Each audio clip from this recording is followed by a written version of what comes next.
It's Kim. Welcome to the channel today. What we're going to do today is use one of my older Hypertufa bowls. This one is several years old. I don't ever mark them or anything of when I built or put one together, but I have had this for quite some time, and for quite some time I've wanted to plant baby tears in it. Now you've probably seen my baby tears in a previous video. I have them right now in a glass terrarium. It's kind of a big footed terrarium. And these have grown, this big giant bowl has grown from a pot just like this. That's how much more I've got. So what I'm going to do is put this down into this Hypertufa, and it of course is an indoor plant. I'll have to bring it inside in the winter. Now the holes that I have pre-drilled in here, I want to make sure they're clear so it doesn't hurt to always, here, let me, before I get all this stone getting batted around, let me set this over here. Okay, I'm going to make sure that my holes are clear.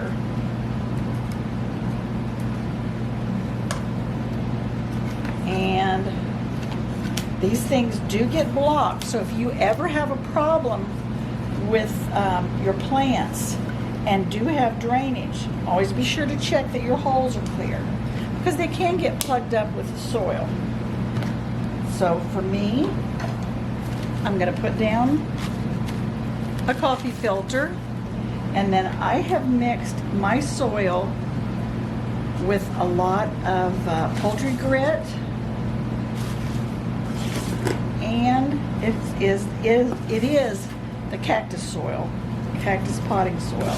So I've got it all ready to take the baby tears. Now the baby tears are a very tiny low growing plant. You can grow them outdoors, but they are tender here in Ohio for me. So I do have to bring them inside. And I've had some other of my Hypertufa bowls with baby tears in them. I'll show you some up here so that you can see how they look in Hypertufa that stays outside. Now this one is going to be for indoors. And of course my baby tears that are outside in a Hypertufa bowl, I'm going to have to, I know that they will die in the wintertime. But this one I'm just going to have inside. Okay, let me pull this up out of here. Okay. Now you can see there's a lot of stone that I've lined that with, but I've pulled the whole unit right out of that. And I'm going to plant it in here. You can see how it's trying to grow. It was really outgrowing the boundaries of that bowl and wanted to creep. And in this instance with my Hypertufa, it's going to creep down over across the sides and the top of the bowl. And I think it's going to be awesome. So let me see if we got a close fit. I think that looks like a close fit. Let me put just a slight bit more in.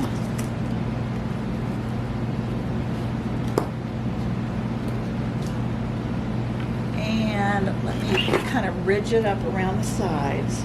Maybe a little more. Okay. Now I've got these pretty dry for this changeover. I'm pulling some of the stones out. You see where that's trying to hang over, but I think it looks really, really good. I hope I'm getting that in good focus, but let me put this down into the top of this bowl, and I'm just kind of going to give it a little twist to go down into the bowl. Now, that looks pretty good. It's pretty well filled up already. Little piece of bark that I put in there for decoration. and it has swamped the bark already. Okay, now what I'm going to do, now this stuff is real versatile. It'll just spring back. But right now, I'm going to just add a little tiny bit around the sides to make sure all my outer crevices are filled in. I don't know how well you can see that, but I'm just filling around the edges before I go ahead and let it dangle. That way we'll have some good contact with soil and it can start its regular spread.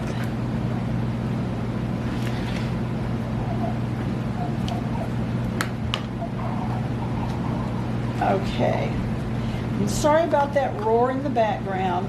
That, of course, is the air conditioner because I'm down in the basement. Or I should say the air exchanger. I'm down here in the basement, right near it.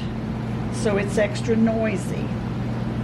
But this now is all matted. I want you to see how I've got that all matted then to the sides. And I'm going to go ahead and give it a little bit of water because it was fairly dry for this transplant. So let me put a little tray down.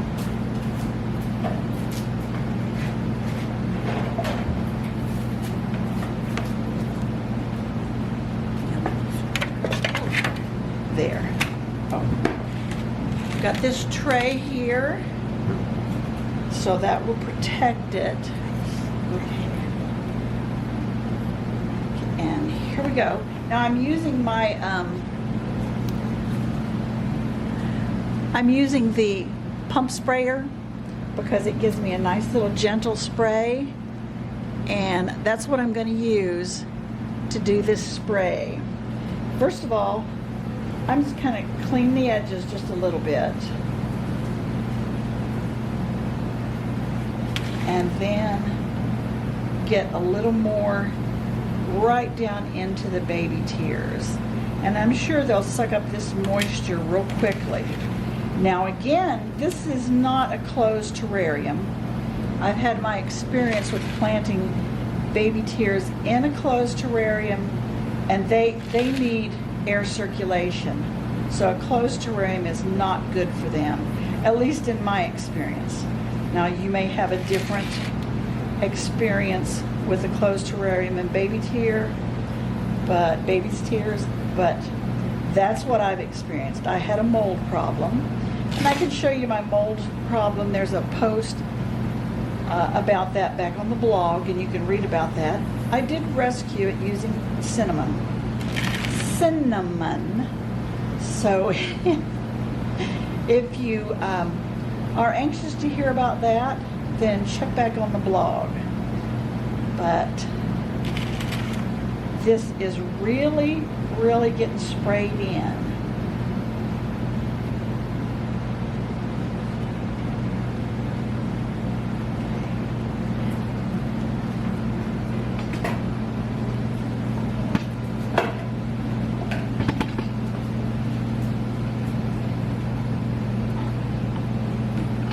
Let me get a little closer.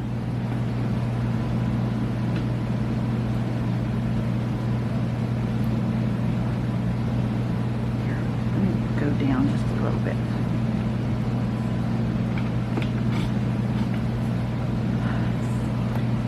Here, we're going to get this adjusted down so you can see a little bit better. There. Well, is that close enough, do you think? Yeah. Okay. Now. Okay, I think you can see that. Now let me, how about that? Okay. Okay, now, okay, here we go. Now, here is the spray, just giving it almost a basic little mist. But that's going to make these baby tears. If we keep this, the sprayer and the moisture on these, I think we're going to have a lot of growth right down over the side, and the little tendrils will hang into and grip the Hypertufa. But I think this is going to make really beautiful plant. So what do you think of that? And don't you think baby tears are such a pretty plant? So this is all we're going to do for this. And again, it's not going outside. This one's going to be inside. And it'll acclimate to my indoor grow lights. These baby tears, even in my terrarium, have been on indoor grow lights. But thanks for watching today. And be sure to come back for more videos, because I'm trying to get something out at least a few times a week. Thanks for watching.